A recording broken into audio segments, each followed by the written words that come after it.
जाने माने भारतीय शूटिंग कोच और पूर्व Asian Games gold medalist Jaspal Rana का निधन हो गया है। वे 49 साल के थे। National Rifle Association of India के प्रेसिडेंट कलिकेश नारायण सिंहदेव के मुताबिक राणा ने गुरुवार रात दिल्ली के एक हॉस्पिटल में आखिरी सांस ली। National Rifle Association of India के प्रेसिडेंट कलिकेश नारायण सिंहदेव ने पीटीआई को बताया कि राणा ने कल रात दिल्ली के एक हॉस्पिटल में आखिरी सांस ली। जसपाल राणा जर्मनी के म्यूनिक में ISSF वर्ल्ड कप से लौट रहे थे। वापसी के दौरान फ्लाइट के दौरान बीमार पड़ने के बाद मेडिकल प्रोसीजर हुआ था। हालांकि दोबारा से तबीयत बिगड़ने पर उन्हें फिर से अस्पताल में भर्ती कराया गया, जहां उन्होंने अंतिम सांस ली। प्रधानमंत्री नरेंद्र मोदी ने देश के दिग्गज शूटर के निधन पर शोक जताया है।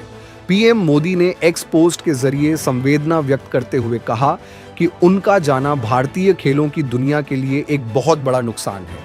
भाई साहब, बहुत बेहद दुखद खबर है। ये बात सुनकर ही मतलब विश्वास ही नहीं हो रहा है कि मतलब उनकी डेथ हो गई है, अचानक हृदयघात हुआ है। बहुत दुखद खबर है। लास्ट आपकी मुलाकात कब हुई थी? परसों मिले थे घूमते हुए। अच्छा जी। अच्छा, क्या हुआ था उनको? कुछ नहीं, पता ही नहीं लगा, हृदयघात हुआ है। ये बात सुनने में आया कि हाँ। वैसे तो ठीक थे वो, मतलब कैसे थे? उनकी फैमिली में कैसा था? बहुत बढ़िया, सब सही है, सब यही रहते हैं। आज क्या देहरादून लेके जाया जाएगा? जी, अब तो ये तो डिसाइड होगा, अभी हाँ पता लगेगा तो। यहाँ पे देख रहे हैं काफी सारे सांसद हैं। हाँ जी, बहुत लोग आए हुए हैं। सारा रोड ही आप देख रहे हो, जाम हो रहा है पूरा।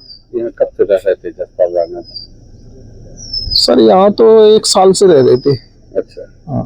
इनके कितने बच्चे हैं? ज्यादा अंदर के बारे में नहीं नॉलेज।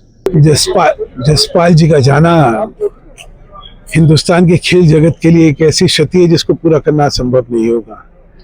ये खिलाड़ियों के आदर्श रहे, सबसे पहले देश को ख्याति लाई शूटिंग में। उसके बाद न केवल खिलाड़ियों को खड़ा करा, सारा जीवन इन्होंने समर्पित कर दिया शूटिंग को आगे बढ़ाने के लिए।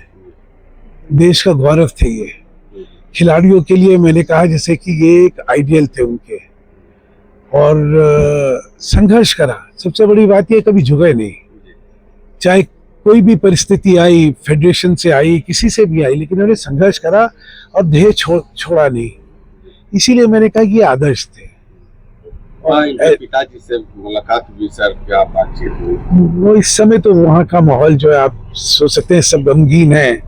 चाहे पंकज हैं, चाहे पिताजी हैं, चाहे सुषमा है, चाहे उनका बेटा है, सब है।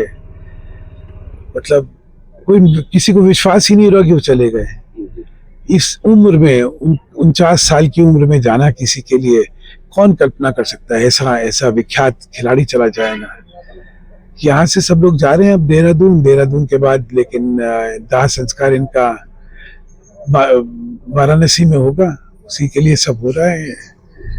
मैं खेल जगत की तरफ से, kho kho federation of India की तरफ से, हर खिलाड़ी और हर खेल प्रशासक की तरफ से इनको श्रद्धांजलि अर्पित करता हूँ।